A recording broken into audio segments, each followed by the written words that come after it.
ने सभी को सुंदर सुंदर आशीर्वाद दिए और भगवान द्वारिका पहुंच गए।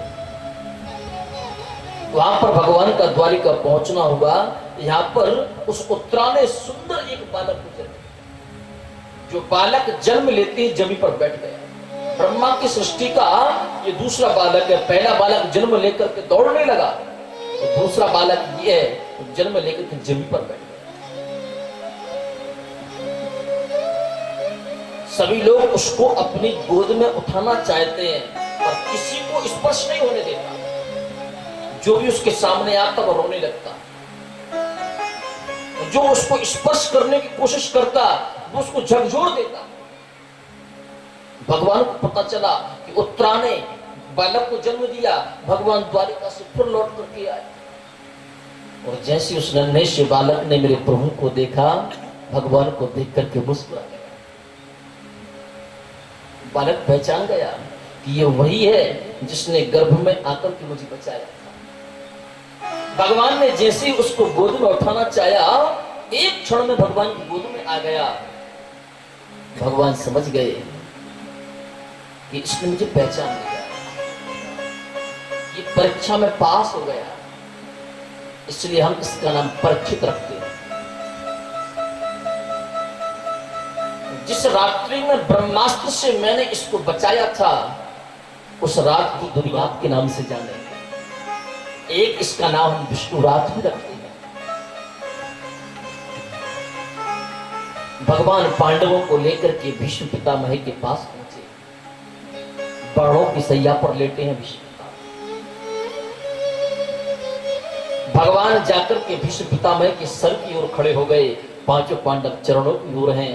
पांडवों ने भीष्म पितामह को प्रणाम किया। पितामह ने सबको आशीर्वाद दिया।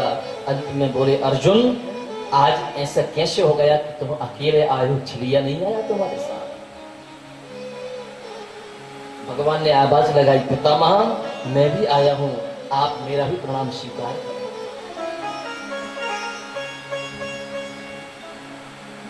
भीष्म पितामह ने कहा, पीछे से नहीं, आप सामने आओ, मैं आपको जी भर के देखना चाहता हूं। भगवान सामने आए। भीष्म पितामह मुस्कुरा पड़े, बोले, वास्तव में तुम छलिया, मैं आज समझ गया तुम। भगवान ने कहा, पितामह ये पांचों पांडव राजा बन गए हैं, नाती पोता भी हो गए, अब आप इन्हें कुछ आशीर्वाद प्रदान करो, इन्हें कुछ सुंदर शिक्षा प्रदान करो। भीष्म पितामह बोले, धर्मराज राजा का परम कर्तव्य क्या होता है? राजा कैसा होना चाहिए? दान धर्मान राज धर्मान, मोक्ष धर्मान विभागशः। राजा को दानी होना चाहिए। राजा का प्रथम सूत्र है कि राजा दानी हो। चाहे सरपंच हो, सरपंच भी गांव का राजा होता है।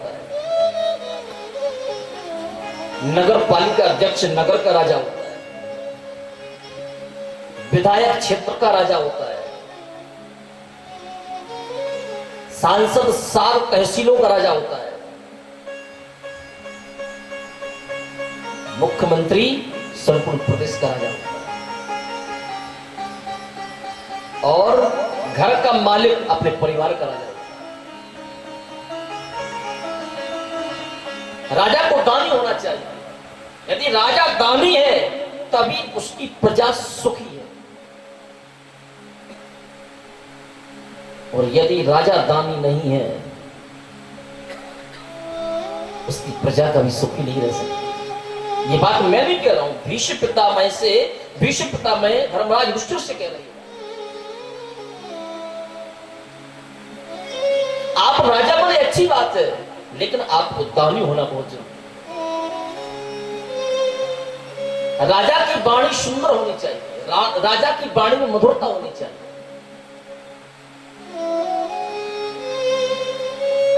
राजा की वाणी में वो एक करुणा होना चाहिए कि पत्थर भी पिघल करके उस राजा के सामने नतमस्तक हो जाए। राजा को अपने अपने राज्य में कभी पाप नहीं करना चाहिए, प्रजा को पाप की ओर नहीं ले जाना चाहिए। लेकिन आजकल सब गड़बड़ हो गया।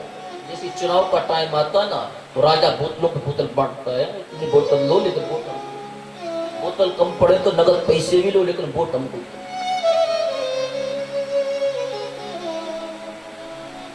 वोट और नोट के चक्कर में आज का राजा धर्म को भी बेच देता है।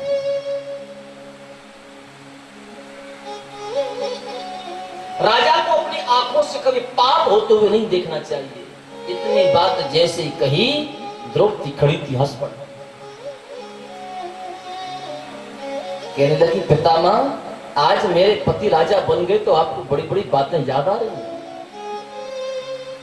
अभी अभी आपने कहा कि राजा को कभी अपने आंखों से पाप होते हुए नहीं देखना चाहिए, लेकिन जब भरी सभा में जब मेरी दुशासन और दुर्योधन इज्जत लूट रहे थे, सबसे पहले इज्जत की भिक्षा मांगने के लिए मैं आपके सामने आई थी। उस समय आपका ये ज्ञान कहां गया था? और जब आज मेरे पांचों पति समर्थवान हो गए तो आप ज्ञान की चर्चाएं करने लगे। पितामह कहने लगे, देवी मैंने जीवन में कभी कोई पाप नहीं किया, इसलिए मुझे इच्छा मृत्यु का वरदान है, लेकिन जीवन में मैंने वही पाप होते हुए देखा था, इसलिए आज मैं बाणों की सैया पर पड़ा, मेरे रोम रोम में बाण चले हुए।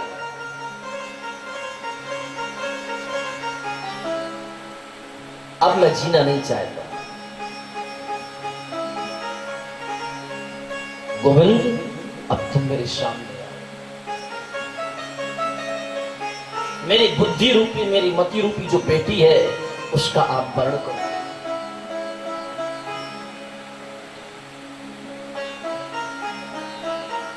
मुझे एक बार वो दृश्य दिखा दो।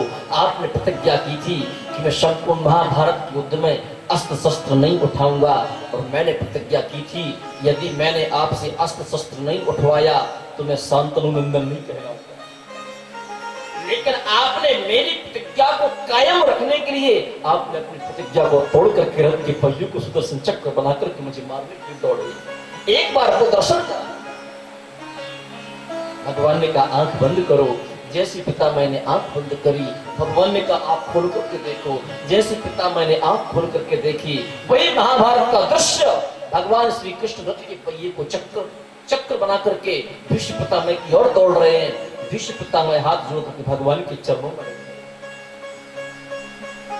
भीष्म पितामह ने कहा बस अब मेरे जीने की चाय खत्म।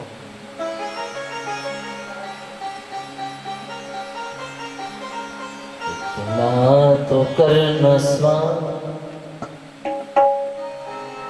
जब प्राण तन से निकले,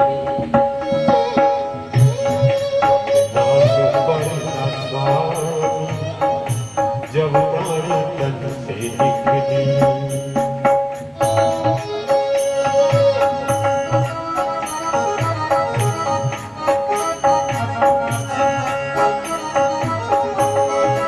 इतना तो करना स्वामी जब प्राण तन से निकले, इतना तो करना स्वामी